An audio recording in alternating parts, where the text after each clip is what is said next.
Bom dia, Bárbara.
Bom dia, Bárbara.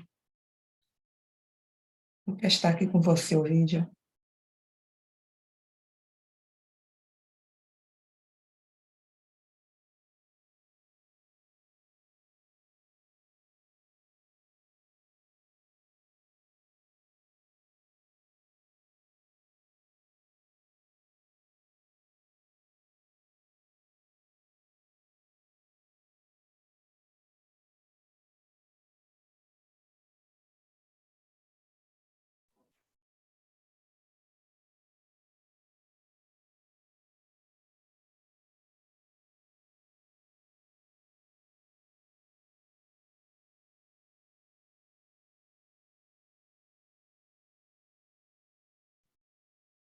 Bom dia.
Helenice, bom dia. Estão me ouvindo bem? Bom dia, professor. Sim, estou ouvindo bem. Bárbara, bom dia. Esperar o pessoal chegar, né? Sim. Professor, eu vou testar aqui um vídeo com o senhor para ver se o áudio está bom, viu?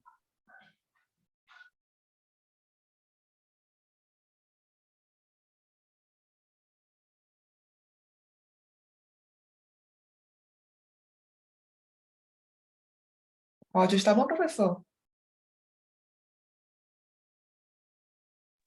Sim, tá bem apresentado. Ok.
Professor, o senhor que irá representar os dois trabalhos em que é o coautor?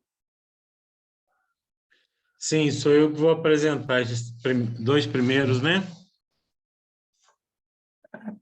Porque pela ordem está o primeiro trabalho da Bárbara. A gente vai mudar a ordem da programação? Como é que deve Não, ser? não pode ser.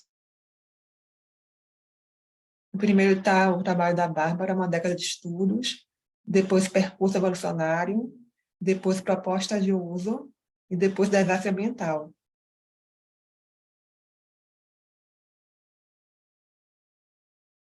Então, a gente acho que podemos começar, professor, que é 8h30 e temos representantes de todos os trabalhos. Sem áudio, professor. Então, a Bárbara pode apresentar, então, né? Sim, Bárbara, você vai apresentar ou prefere que passe o vídeo?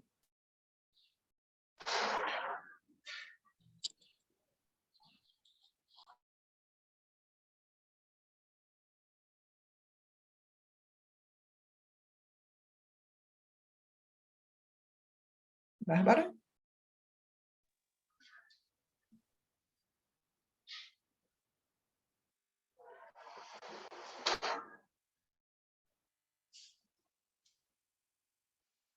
Posso passar o vídeo, Bárbara? Você vai apresentar?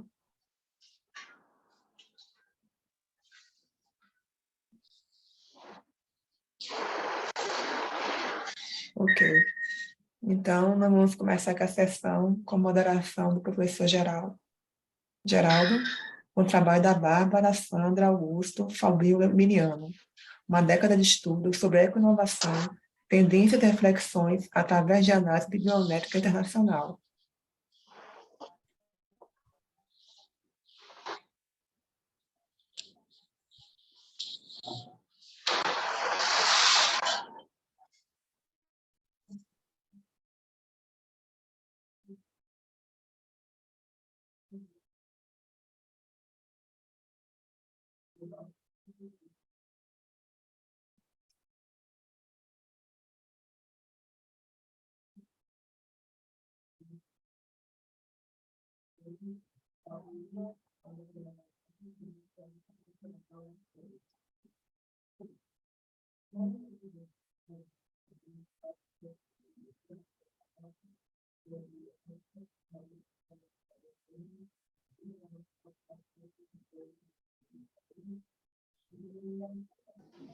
Helenice, só um Oi? minutinho. Eu acho que o som não tá apresentando nesse vídeo, no caso, não. Eu não? Não. Não, quando Está eu muito testei antes. baixo.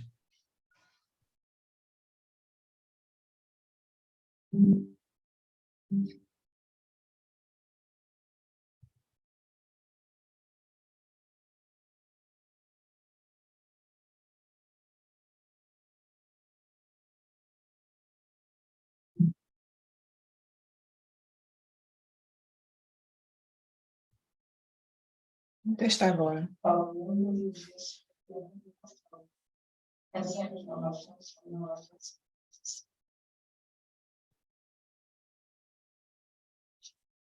Parece que o som está muito baixo, sabe? Está saindo, mas está muito baixo. Muito baixo. Nossa.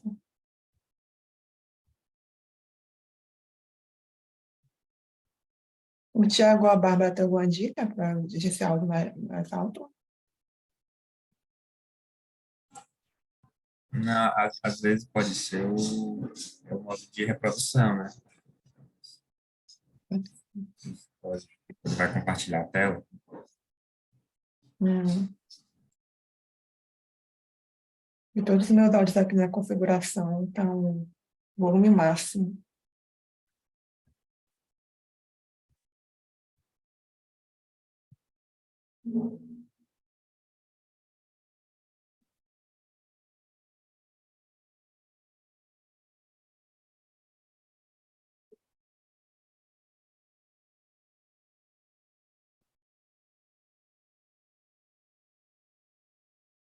Fazer aqui mais um teste. Se o som continuar baixo, eu vou colocar o link para que nós possamos ouvir direto do YouTube.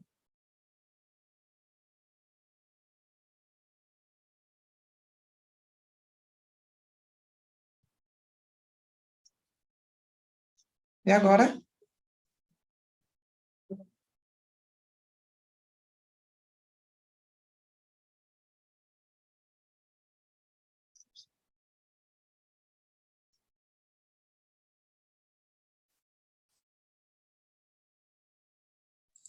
Abaixo.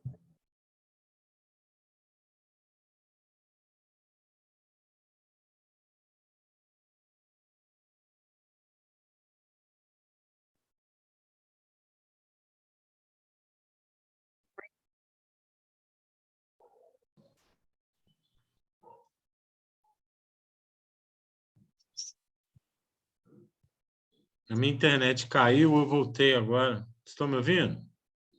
Sim, professor. Vou colocar então o link aqui.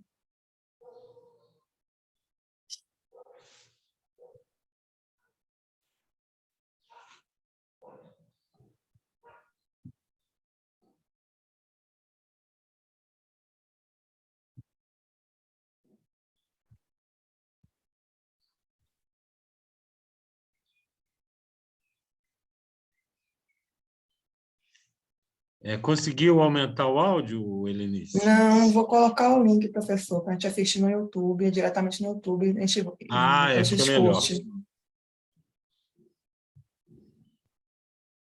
Aqui o link do vídeo.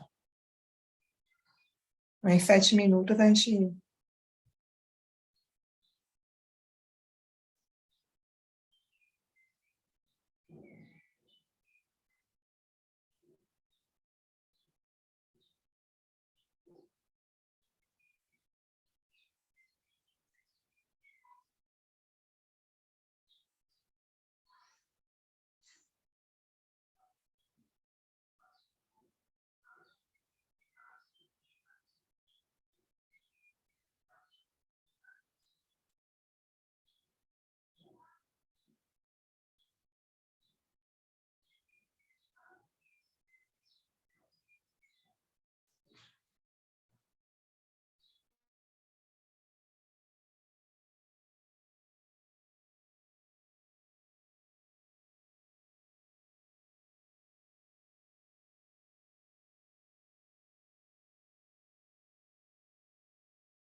Acredito que deu para todo mundo assistir o vídeo no YouTube, né? Então, a gente tem 8 minutos para discussão. Estão me ouvindo? Sim, professor. Bom, então eu queria perguntar ao grupo, eu não sei se a Bárbara vai conseguir falar, né? Mas aí qual que seria a contribuição do trabalho para a área de gestão socioambiental?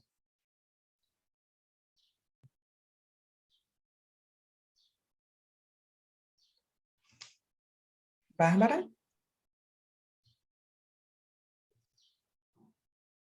Tem como responder o professor?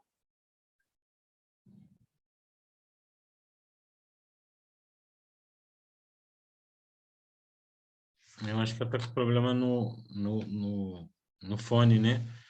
Talvez uma possibilidade ela sair e entrar novamente, né? Sim. Está com problema com o fone, Bárbara?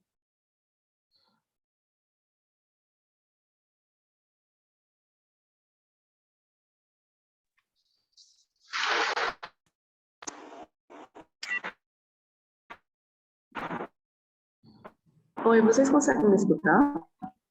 Sim. Sim. Conseguem me escutar? Oi? Oi, oi, oi, oi.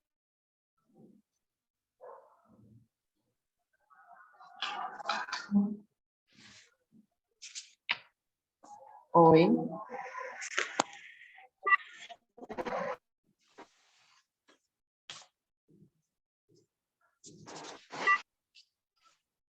Pode falar, Bárbara. Nos ouvindo.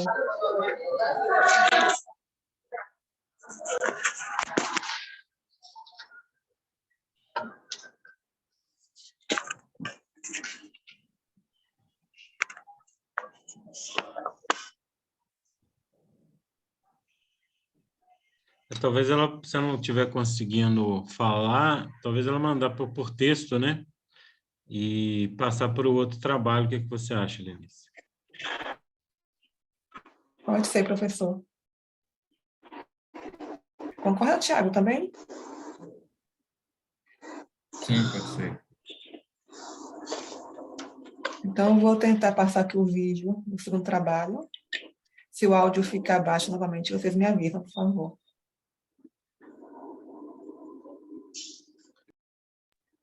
Oi, vocês conseguem me escutar agora? É a Bárbara. Sim, Bárbara.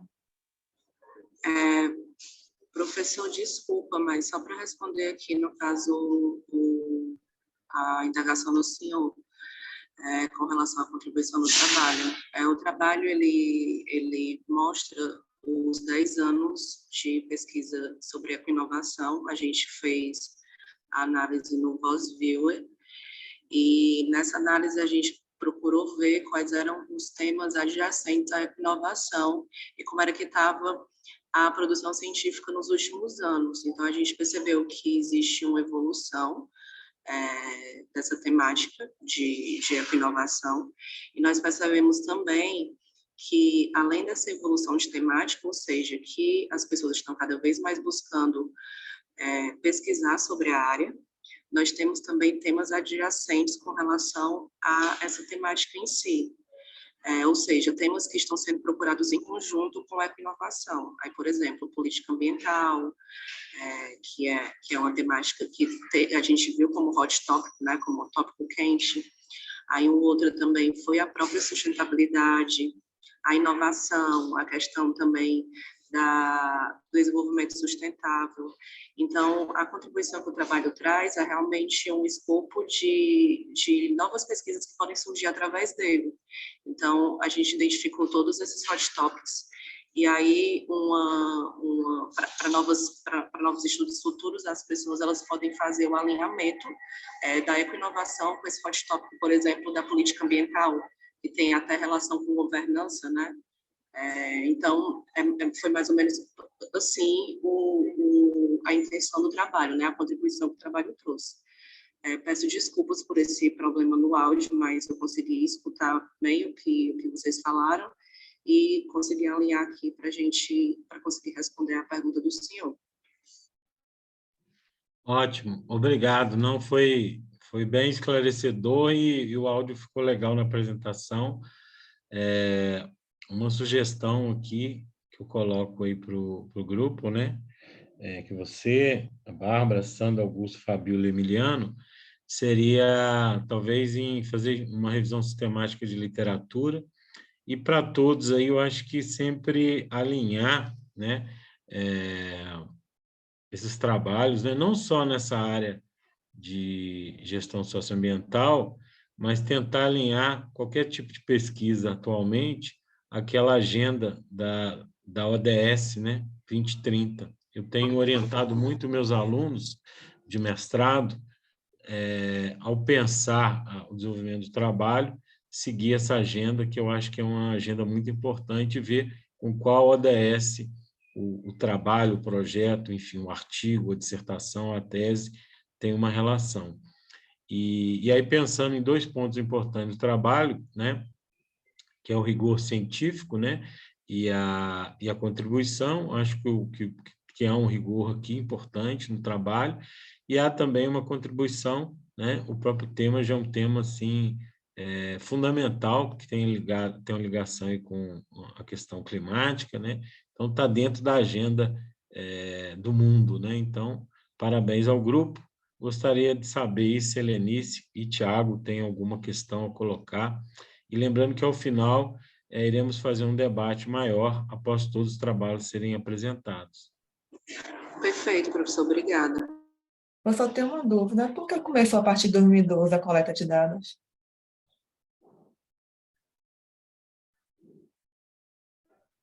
Oi, desculpa, Eunice, não escutei. A coleta começou a partir de 2012. O que justifica o início de 2012? A coleta foi de 2012 a 2021. Aqui, o que justifica o Por que corte a em coleta 2012? começou de 2012 a 2021? É isso? Sim, sim. Tá. A gente definiu, na verdade, 10 anos. Foi, na verdade, um corte temporal mesmo. A gente tinha que fazer o corte temporal, porque quando a gente roda alguns dados no POSBIL, se a gente for pegar artigos, por exemplo, de 20 anos, a gente não consegue rodar por completo, porque ele tem uma limitação, o POSBIL ele tem uma limitação que ele não pega tantos artigos assim. E aí, por isso, a gente pegou esse recorte temporal de 10 anos, e também porque a gente percebeu que, fazendo a pesquisa sobre a área, a gente percebeu que as pessoas elas estão começando a pesquisar mais sobre a inovação mesmo agora, são pesquisas recentes. E aí, para dar uma veracidade melhor, a gente resolveu pegar esse de 10 anos para cá, né, de 2012 a 2021. Aí pegamos esses 10 anos. Aí, depois que a gente pegou esses 10 anos, a gente verificou no Scopus, né? Porque quando a gente roda isso no Scopus, tem uma parte que são artigos e outra parte que são artigos, por exemplo, no Prelo, né? Já para 2023, 2022, e a gente fez esse recorte também. E aí a gente foi trabalhando aqueles objetivos, né? O primeiro foi de evolução do volume das publicações, a gente conseguiu perceber aquele dado daquele gráfico, é um dado que o Scopus já dá. E aí as redes a gente rodou no VozView, a rede de costação e aquela metodologia do Hot Topics, é uma metodologia que ela é proposta pelo Rich, que, na verdade, aquele M, ele é um número que você tem quando você coloca duas temáticas, quando você roda duas temáticas juntos no Scopus. Então, por exemplo, eu rodo ecoinovação e política ambiental. Aí ele dá um número de M. E aí, a partir desse número de M, eu percebo se aquilo ali é um tópico quente ou não, segundo essa definição aí do Rich. Mas esse corte temporal foi realmente para que a gente conseguisse rodar isso no VozView, no software que a gente escolheu, né, para fazer o mapeamento de rede, e também também porque a gente percebeu que as pesquisas de inovação, a maioria delas eram de 10 anos para cá. E o volume maior, de verdade, é de 5 anos para cá. Então, foi mais ou menos por isso. Obrigada. Eu que agradeço.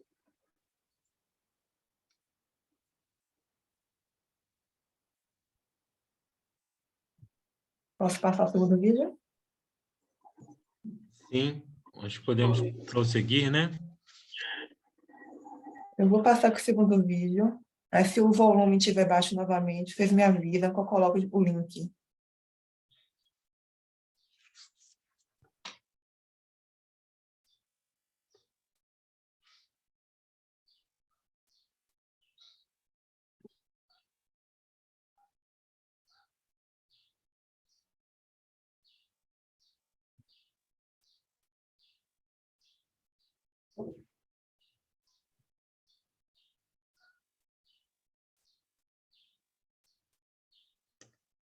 Helenice, está me ouvindo? Sim, professor. Eu acho que está baixo também, não sei para os demais. Então, eu vou colocar também um link para encher a Agora, ficha deixa eu de... fazer uma sugestão. Talvez você possa passar o vídeo e eu vou falando. O que você acha? Pode ser também. Que aí, e se, né? Aí você roda o vídeo aí, eu vou explicando ele e eu acho que fica melhor. Tá bom, então vou rodar o vídeo.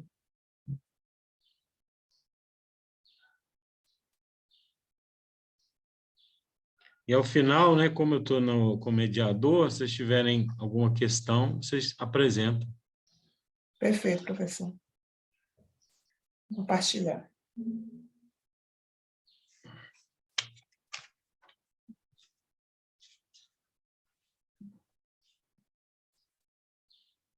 Então, esse trabalho foi feito pelos professores Geraldo, Carolina e Salvo, da UFSJ, que é um percurso evolucionário de difusão de melhores práticas, ciclo de sustentabilidade. E tem como objetivo a criar um mapa de avaliação de maturidade com relação à sustentabilidade. A questão que se dá as organizações certificadas ambientalmente apresentam maior amadurecimento e, por conseguinte, alcançam performance superior.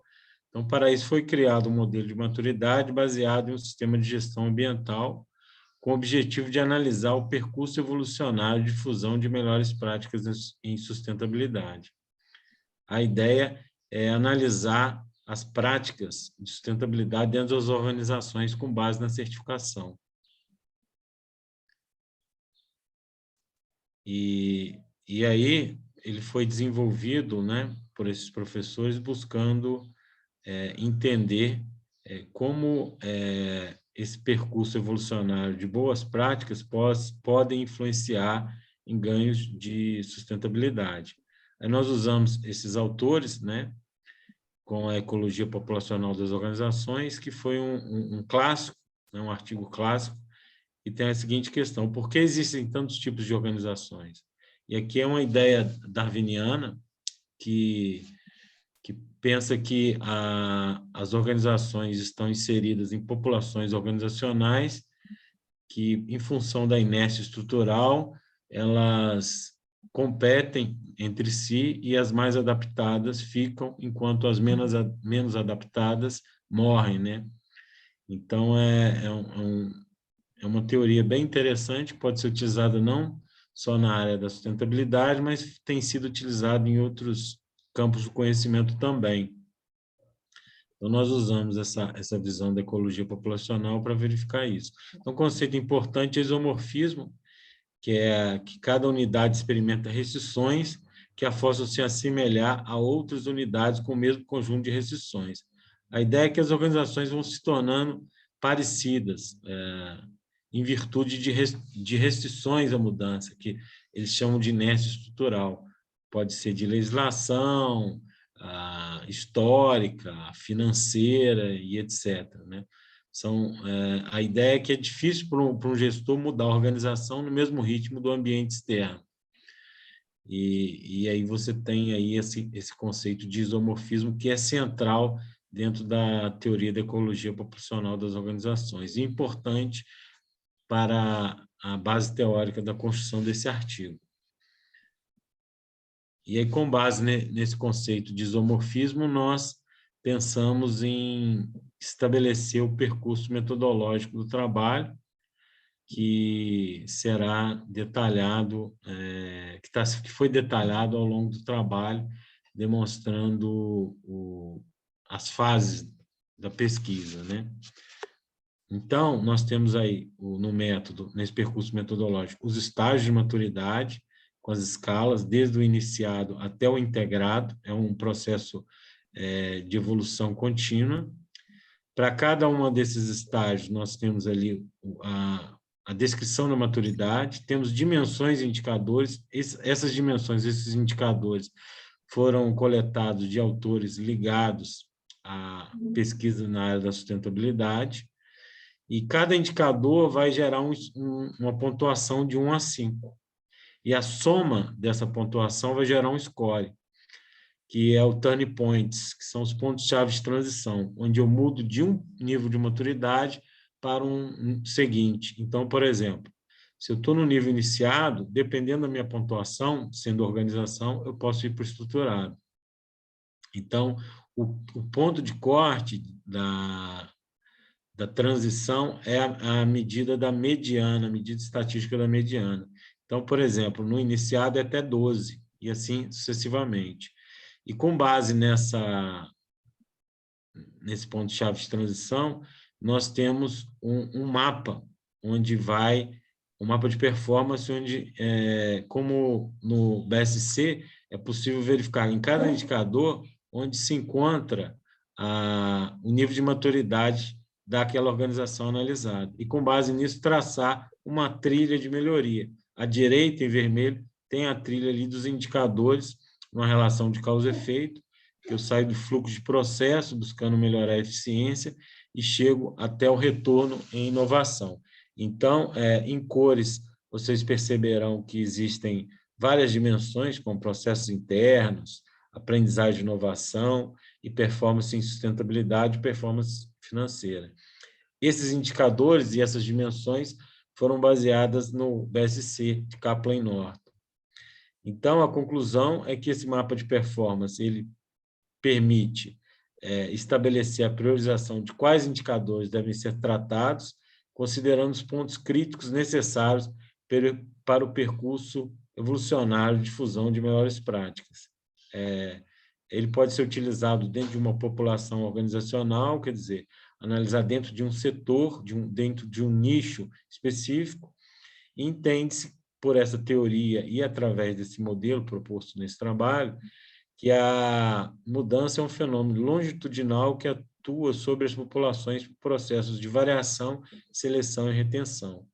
Então, há uma variação nos processos organizacionais.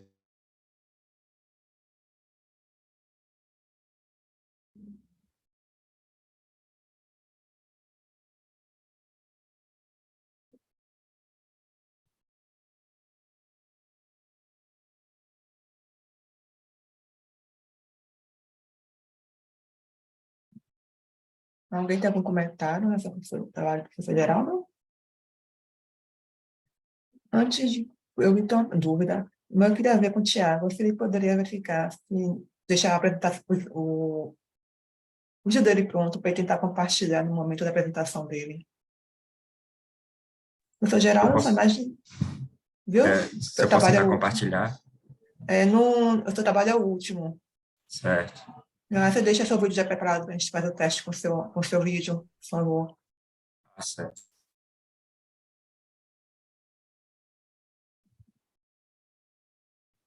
Se em 1 minuto o professor Geraldo não voltar, a gente já com o seu trabalho.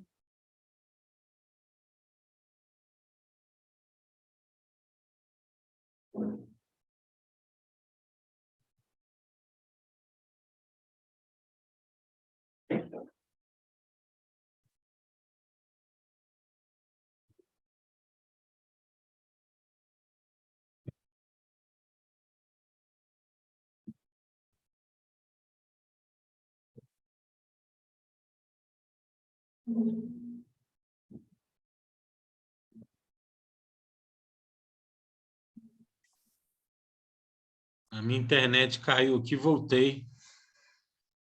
Conseguiram entender? Alguma dúvida? Sim, professor, no título, quando eu li o trabalho do senhor, aí quando o senhor coloca assim, melhores práticas, aí eu senti logo uma falta, logo depois de práticas, que práticas seriam essas? Sim. A ideia aí do título, né? Percurso evolucionário de difusão de melhores práticas, a ideia é que seriam práticas de sustentabilidade, né? E a ideia de percurso evolucionário seria baseado nessa teoria da ecologia populacional, que, com o tempo, melhorando as práticas organizacionais ligadas não só à operação, mas à gestão como um todo, a organização teria ganhos de performance, tanto financeiros e também de sustentabilidade, né? E aí, dentro de um ciclo de sustentabilidade, uma ideia de melhoria contínua, desde que eu saia dentro de um nível de maturidade, de um iniciado, onde a organização ainda tem poucas práticas de sustentabilidade, até um nível mais avançado, seria o nível 5. Normalmente, os modelos de maturidade trabalham aí com 5 níveis, né? Vai do nível inferior, mais simples, até um nível mais avançado. E aí o que vai dar a maturidade das práticas de sustentabilidade são as notas dos indicadores e permite comparar organizações dentro do mesmo nicho populacional e verificar quais estão tendo melhor performance ou não. Então, por exemplo, às vezes, dentro de uma rede de empresas, né? Por exemplo, um conjunto de franquias, ou um grupo o mesmo setor, né? Uma rede de empresas, o mesmo conglomerado, pode aplicar esse questionário, essa ferramenta para avaliar a maturidade. Ou empresas concorrentes também, né? Que querem participar de uma pesquisa como essa. É isso. Entendi. Eu também, professor, senti falta, não sei se foi uma falha de leitura minha, de logo na introdução, dizer rapidamente o que seria o modelo de maturidade e esse mapa de performance. Sim. Né? Então, o modelo de maturidade, né, ele é um modelo que é utilizado para verificar, né, o nível de maturidade de organizações, né, pensando na prática, é uma ferramenta gerencial que permite, por exemplo, nesse caso aqui é só a proposta do modelo, né? Mas eu já criei modelos anteriores em que eu apliquei o modelo num conjunto de empresas. Uma certa vez eu fiz sobre o setor de cafeicultura.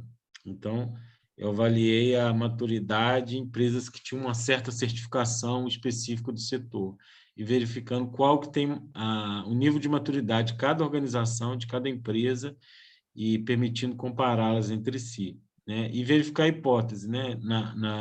Naquele momento, a hipótese é que as empresas com maior tempo de certificação teriam maior desempenho financeiro e mercadológico. Então, o modelo de maturidade, ele ele pode ser prescritivo, né?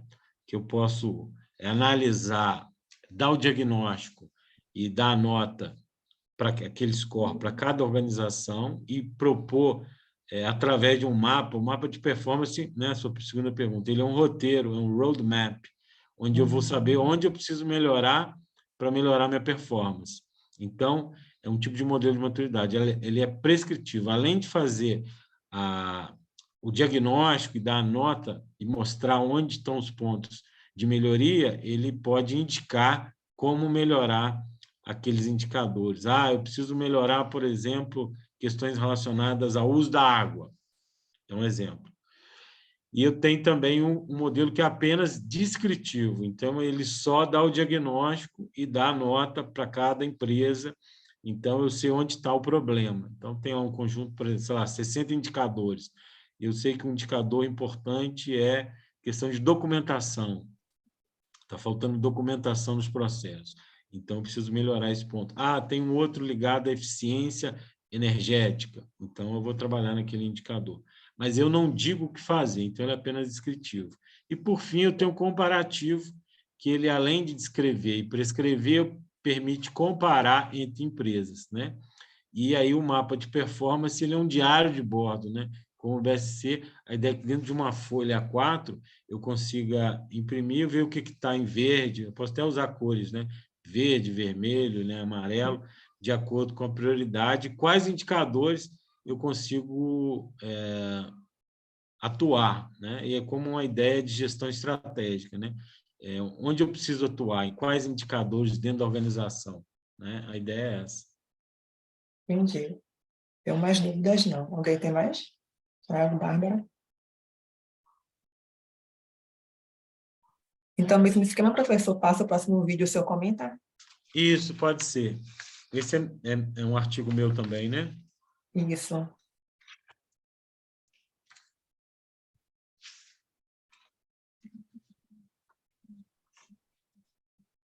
Bom, então, esse segundo artigo, ele tem como a proposta de uso do FEMEA como uma ferramenta de gestão de redução de impactos ambientais.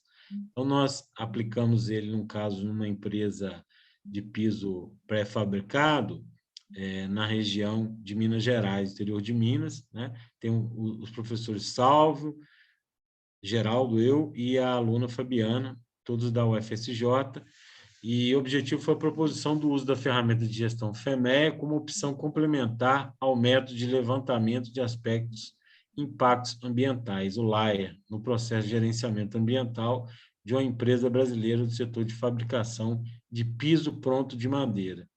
Então, a ideia de usar o FEMEA, que é uma ferramenta utilizada em outra perspectiva, na área de gestão ambiental.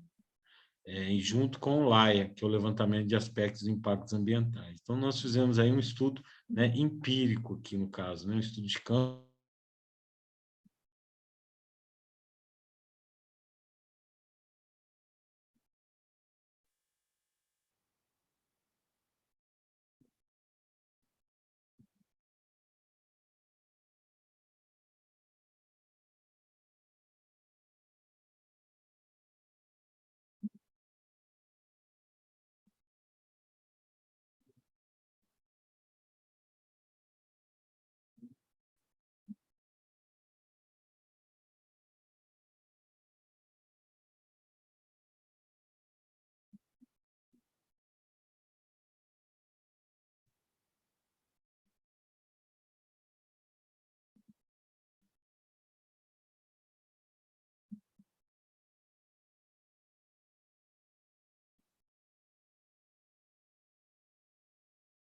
O professor caiu novamente, foi?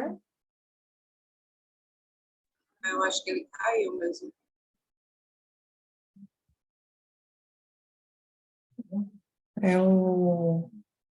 A internet dele não está muito boa.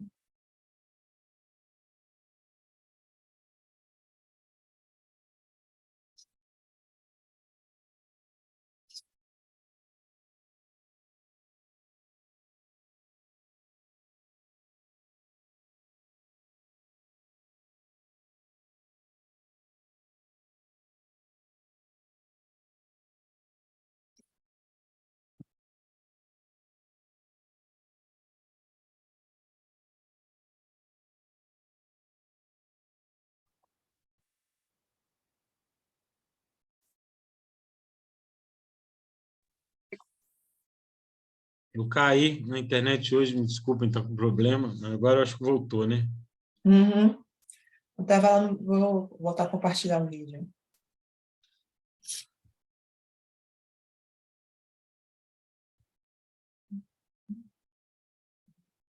Então, o referencial teórico foi análise dos modos de falha e seus efeitos, o FEMEA, e então nós fizemos uma pesquisa bibliográfica analisando estudos que foram realizados com o FEMEA dentro da área de gestão ambiental, buscando ver como que eles utilizaram para aplicação, né, em estudos empíricos nessa área. O método, né, foi um método de estudo de campo, né, a fonte de pesquisa foi entrevista, né, e observação, e junto com os sócios, né, gestores e os colaboradores da organização, e com base nesses dados que foram coletados, né, na pesquisa de campo, foi feita a análise de dados e calculado o IRA, né, que permitiu analisar as práticas, né, de redução de resíduos dentro da organização.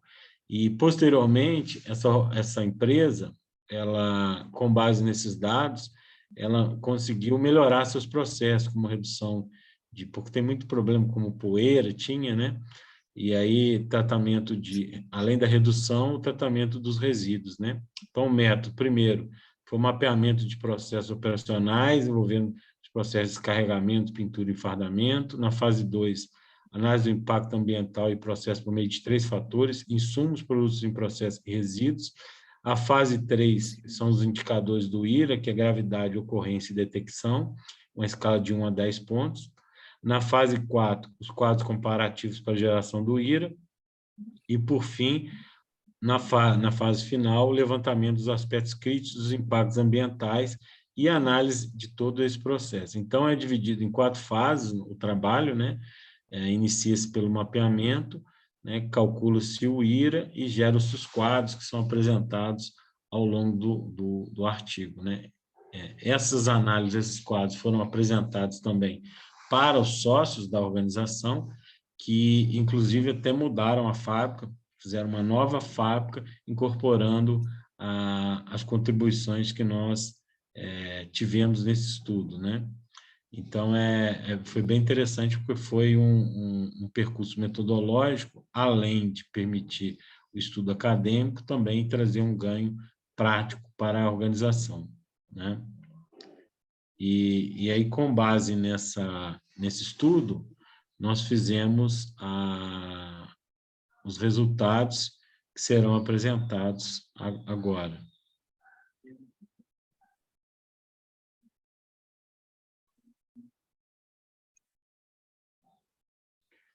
Então, com base nos quadros que estão no artigo, é possível verificar a maturidade dos processos da firma analisada, né, que permitiu verificar que ela vem melhorando, né, ao longo do tempo as suas práticas de sustentabilidade. Foi possível usar o FEME de forma integrada com o LAIA.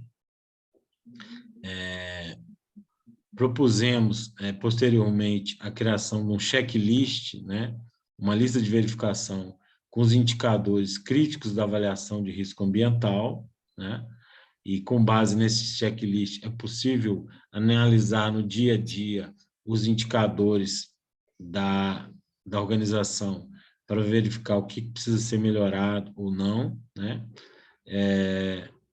Com base nesses dados que foram elencados, sugerimos também que, na prática, seja utilizado ferramentas estatísticas, como gráficos, de toda forma, né? O uso, por exemplo, do diagrama de Pareto, né? Cartas de controle, diagramas de dispersão, para verificar, para acompanhar, né, esses indicadores ligados a esses 3 processos foram analisados, e trabalha-se também aí com a ideia de um ciclo de sustentabilidade, em que não pode ser uma prática de aplicar essa ferramenta uma única vez, e que isso seja feito de forma contínua, né, buscando a melhoria dos processos. E, como conclusão, esse estudo ele ratificou estudos anteriores que mostram que o FEME pode ser utilizado na área ambiental, né? E aqui nós propusemos, né, utilizar o FEME junto com o LAIA. Podemos perceber que é possível aprimorar a performance ambiental de uma organização sem grandes investimentos, né? Utilizando ferramentas simples, né? O FEME é uma ferramenta muito simples, e percebemos que o trabalho ele trouxe ganhos, né? Não só acadêmicos, mas também ganhos práticos para a organização que foi analisada. Então, é isso. Eu fico aberto se tiver alguma questão, algum comentário, sugestão. Eu achei interessante esse artigo, eu não conhecia o FEME. E eu fiquei na dúvida, ele pode ser aplicado a outras empresas ou só para que foi estudo que vocês desenvolveram? Sim, ele pode ser utilizado, por exemplo, em diversos setores, pequenas, grandes empresas, né? Já teve estudo utilizando em Lava Jato, né? Com uma organização simples, né? E essa empresa que nós aplicamos é uma empresa de pequena para médio porte, né? E então é interessante no sentido que, se a gente pensa assim, às vezes a organização ela não tem um recurso para criar um sistema de gestão ambiental pelo Uhum. investimento, né, que é caro, e às vezes práticas simples podem ser utilizadas para melhorar as práticas de sustentabilidade da empresa. Então, pequenas e empresas de diferentes setores, né, que no caso a gente aplicou no setor industrial, né, mas poderia ser utilizado também no setor de serviços. Interessante, porque eu não conhecia, é uma coisa simples e podendo ser replicada para outros setores, independente do tamanho da empresa, é muito bom para a área do avanço. Eu não tenho mais dúvidas, não. Alguém mais tem? Tranquilo, por mim também. E mais uma vez eu peço desculpa aí por causa da internet que tá oscilando muito, mas eu acho que ficou claro a apresentação, né? Sim, faz parte, professor, desse mundo tecnológico. Eu De vou pedir para o verdade. Tiago tentar ver se ele consegue compartilhar o vídeo dele com áudio melhor. Ah, eu vou tentar.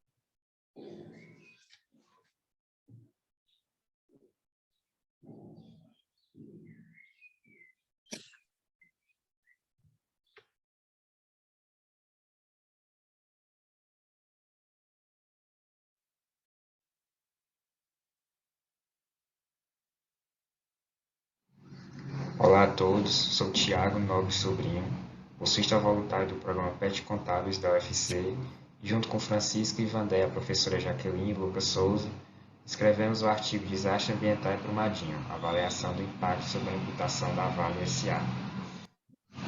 A Vale foi uma empresa criada em 1942, por meio da Lei 4.352. Na época, ela foi constituída como uma empresa de capital misto, mas em 1997 foi privatizada. A empresa opera em 30 países, dentre eles Brasil, Austrália, Canadá, Japão e China, e produz minério de ferro, pelotas, níquel, carvão, cobre, manganês e ferro-ligas, sendo a maior exportadora de minério de ferro do mundo. Em 2019, a empresa esteve relacionada ao rompimento da barragem de Brumadinho, que matou 272 pessoas. Alves Carneiro e Paiva, 2020, investigaram a reputação corporativa e a confiança das sociedades nas corporações. Assim, o objetivo deste artigo é analisar o reflexo na reputação da Vale antes e após o rompimento da barragem de Brumadinho, à luz das dimensões empresa, mídia, academia, sociedade e pelo limite entre a empresa e a sociedade. No referencial teórico, tratamos da teoria da ação social de Goffman. Nela, a interação social dos indivíduos se assemelham a papéis no teatro, sendo que quando o indivíduo está diante de outros que exercem sobre ele alguma influência, ele procura transmitir uma representação para essas pessoas. Assim, ele exerce o comportamento de fachada, em que aspectos gestuais e corporais são acentuados ou suprimidos, e também apresenta a fachada pessoal, em que deve haver uma coerência entre a sua aparência e a sua maneira para que a comunicação seja eficiente e ele consiga transmitir a representação desejada. A região dos fundos é o camarim nessa metáfora, pois nela o indivíduo não precisa exercer sua identidade virtual, mas sim a sua identidade real. Em se tratando do ambiente corporativo, um conceito importante é o de identidade corporativa. Nele é a essência da entidade e é representado por aspectos como a atuação da empresa na economia, sua localização e sua marca. Já a comunicação corporativa é a transmissão dessa identidade para os demais, sendo que, à luz da teoria da ação social, a identidade corporativa é a região dos fundos, pois é a verdadeira identidade da companhia, enquanto que a comunicação corporativa é o comportamento de fachada, pois nela as empresas procuram transmitir uma imagem para as pessoas. A imagem corporativa é uma representação individual que as pessoas têm da empresa durante o processo da comunicação corporativa.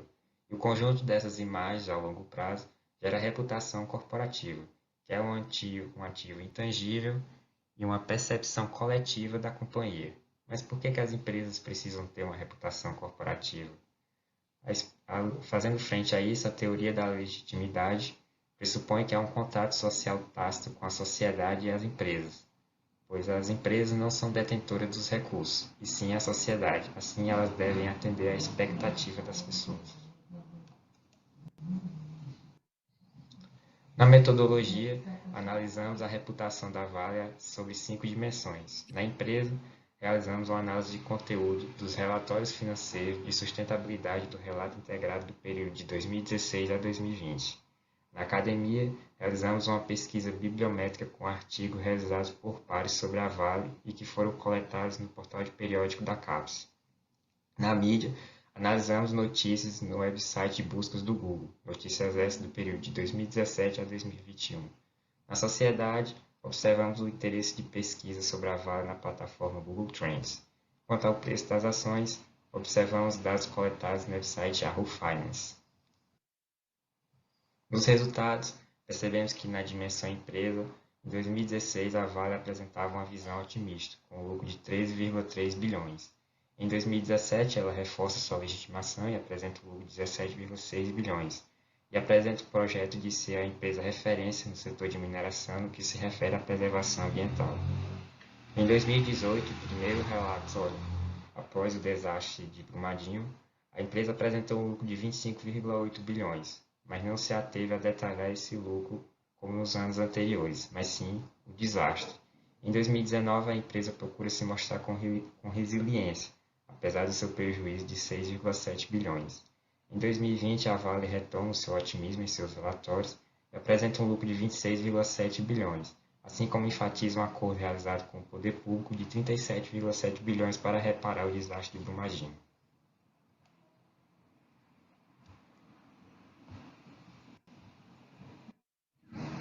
Na dimensão mídia, percebemos que o número de notícias sobre a Vale de 2017 a 2021 teve o seu ápice no ano de 2019, com 143 notícias, sendo que em 2020 esse número cai para 49, mas não chega ao nível que havia anterior ao desastre. Já em 2021, retoma-se um crescimento, com 136 notícias. No que se refere a notícias neutras, positivas ou negativas para a reputação da Vale, vemos que em 2019 há o maior número de notícias negativas, com 134. Em 2020 esse número cai para 41. Em 2021 volta a crescer com 83. Mas não cresce no mesmo nível de crescimento das notícias neutras e positivas, que em 2021 se encerra com um total de 23 notícias e 30 notícias.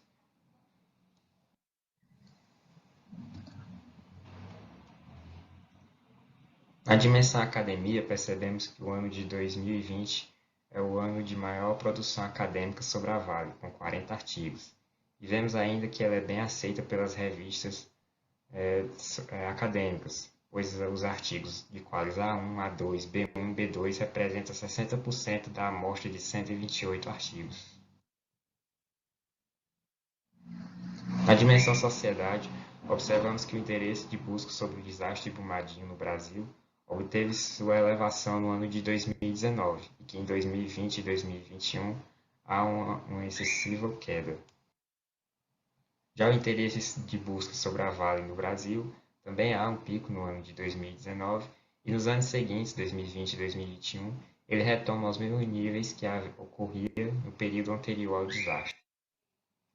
No limite entre empresa e sociedade, vemos que no longo prazo a Vale não teve sua reputação abalada, pois o ano de 2021 foi aquele em que ela apresentou maior valorização das suas ações.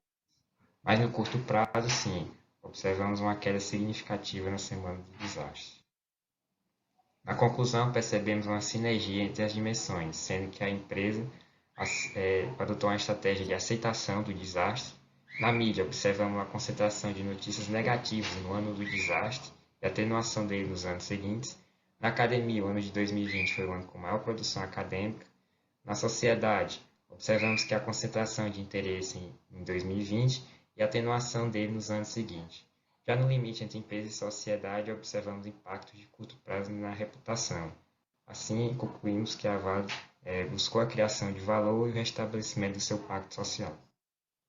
Que são nossas referências.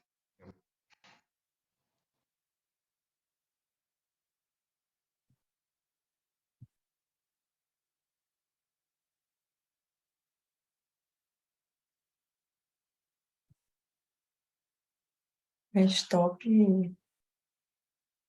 share screen. Obrigada, Tiago. Enquanto o professor Geraldo não volta, eu tenho uma dúvida, porque 2015, a gente teve Mariana, né?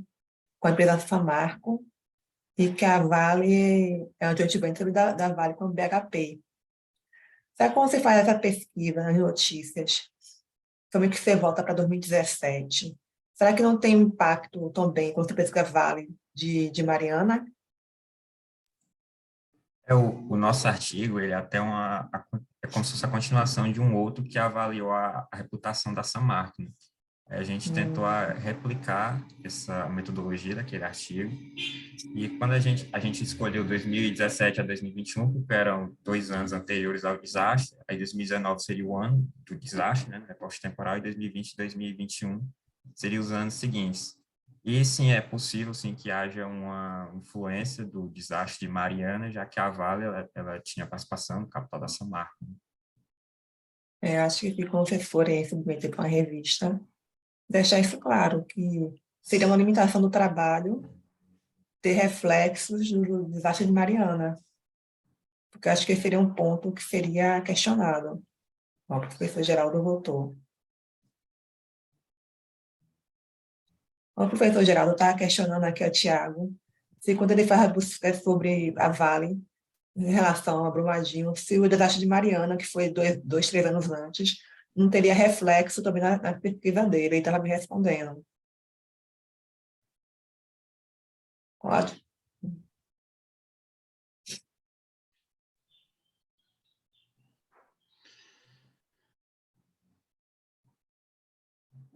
Tá desligado, professor, o microfone. Então, mais alguma questão?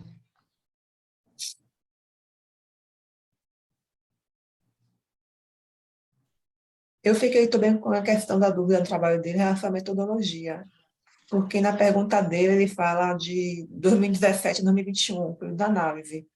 Só que ele coleta documentos de 2016 a 2020 e artigos ele pega a partir de 70, porque na metodologia a data difere das perguntas da pergunta. Na dimensão da empresa, a gente colheu, nesse recorte temporal, os primeiros relatórios que vieram a tratar do desastre foi os de 2018, né? Porque ele aconteceu no início de 2019. Aí a empresa, no relatório de 2018, já vinha tratando do desastre de Brumadinho. Então, a gente escolheu tratar esse no aspecto da empresa como sendo o ano do desastre. Até porque, quando a gente fez a pesquisa, ainda não havia os relatórios de 2021. Já na dimensão da academia, a gente não fez um recorte só apenas de 2017 e 2021, porque a gente queria olhar toda a produção acadêmica da Vale. Entendi. Porque eu não sei, acho que talvez seja questionado no momento de ser publicado para a revista, no momento da avaliação. É uma sugestão, Tiago, que eu dou a vocês, é fazer sobre... Congelou, professor Geraldo.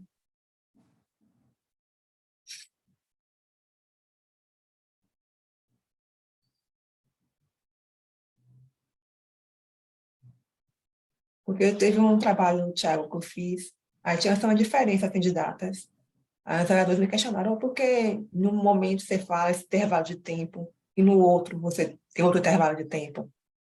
Aí para vocês poderem já para sempre que a gente submete aqui no congresso, que a gente quer depois ir para a revista, né? E revista de qualidade. Eu acho que seria um questionamento que seria realizado para vocês. Professor Geraldo? Caiu de novo.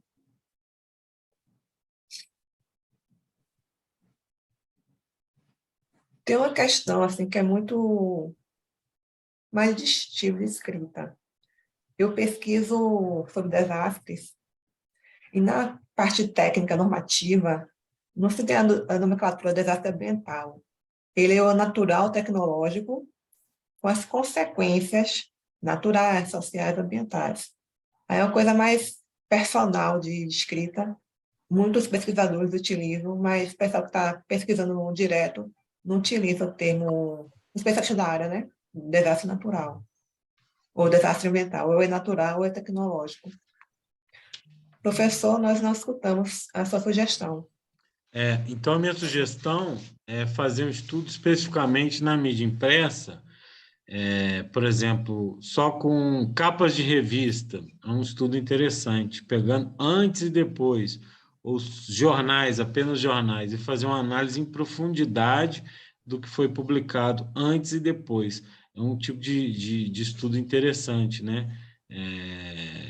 E verificar como que essa questão da reputação fica. Mas é isso, né? Parabéns pelo trabalho e é isso. Mais alguma questão, Helenice, Bárbara? Não. Por mim também tá ok. Nós temos ainda 20 minutos.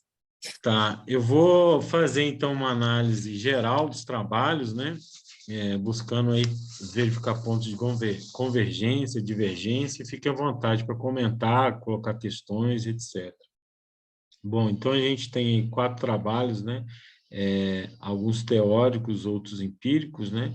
E o primeiro, né, que é uma análise bibliométrica, que é um estudo interessante, eu acho que ele é importante, principalmente na fase de referencial teórico, né?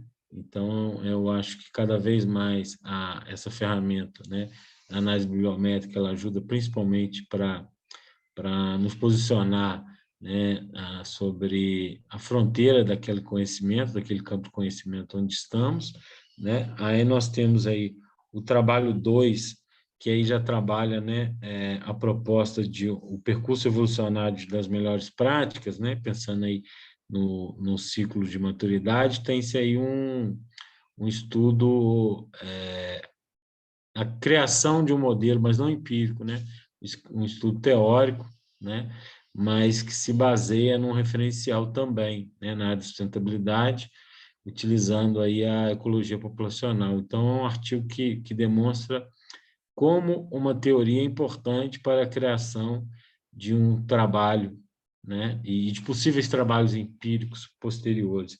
Depois, no terceiro, que é o uso do FEMEA como ferramenta de gestão de redução de impactos ambientais, né, já é um trabalho empírico.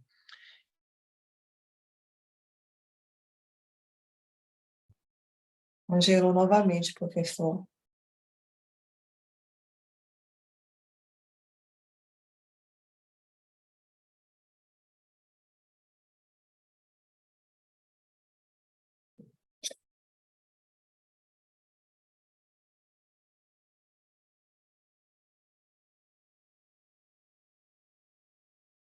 Então, a gente fato para essa fase aqui de congresso é nós melhorar os artigos, né, com os comentários que recebemos na primeira avaliação, para quando submetemos para a revista, e aí mais redondinho, para ver com menos questionamentos.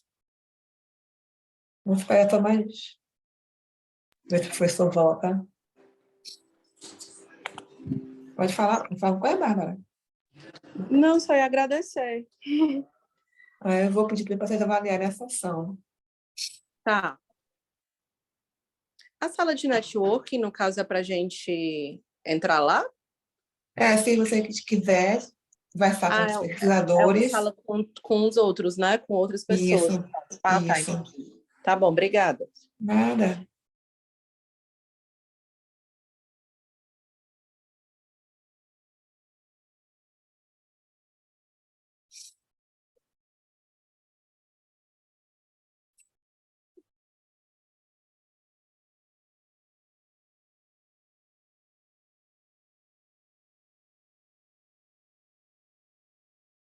O professor voltou novamente. Então, eu acho que o importante, né, em síntese, que eu gostaria de destacar, que eu falei lá no início, né, sempre pensar não só na questão da sustentabilidade, mas as diversas áreas da administração, é pensar nessa agenda da ODS, dos indicadores da ONU, né, que é uma agenda muito importante para o planeta. Então, sempre for fazer um artigo, já lá na justificativa, pensar, né, esse artigo está alinhado a qual ODS, né, ou na hora de submeter um projeto. Isso é muito valoroso, eu acho que as revistas vão cada vez mais exigir esses pontos, né? Até na criação de negócio, né, pensando no plano de negócio, né, pensar né, junto com os alunos, vou pensar um negócio, vou criar um negócio. Bom, em qual ODS aquele negócio toca? Né? E na pesquisa ou na extensão também, né? Cada vez mais é importante alinhar, porque se pensarmos naqueles indicadores, se nós fizermos parte deles, nós já teremos um bom percurso para nossas organizações e a sociedade como um todo. E, por fim, eu gostaria de destacar também a importância desses 2 pontos que eu falei lá ao longo dessa discussão, que é o rigor científico, né, e a contribuição. Então, sempre eu penso nesses 2 pontos, né? Qual é o rigor? Né? Pensando nesses trabalhos, os trabalhos que tiveram na sessão tiveram, né, um rigor adequado. A gente pega aí o da pesquisa bibliométrica, por exemplo, né, de como fazer, que é aquela ideia, né, que outra pessoa pegue o artigo, consiga replicar aquele percurso metodológico. E o mais importante, que é a contribuição, né? Além do rigor, qual é a contribuição, né? Qual é a contribuição que esse artigo traz para o campo do conhecimento da administração? Qual é a contribuição que esse artigo traz para a sociedade, né? Aqui fica muito claro, né, nos 4 artigos, a importância, porque a gente já está numa área que por si só ela já é importante, né? Que é a questão socioambiental. Mas ter em mente esses 2 indicadores, esses 2 pontos, ao elaborar uma pesquisa acadêmica, sempre lembrar qual é a contribuição e outro ponto importante, o rigor científico. Então, são 2 pontos que cada vez mais serão considerados nas avaliações das revistas, né? Pensando em preparar esses 4 artigos para serem enviados para revistas acadêmicas. Então, é isso, eu acho que é a minha contribuição. Ficou aberto para alguma pergunta, alguma questão? Tiago, Bárbara. Obrigado, professor, pelas considerações. Certamente eu vou colocar aqui para fazer a submissão às revistas. Muito obrigada. Eu também gostaria de agradecer as contribuições de vocês, da Helenice, do professor, e eu vou tentar melhorar o meu artigo, né, para submeter numa revista posteriormente.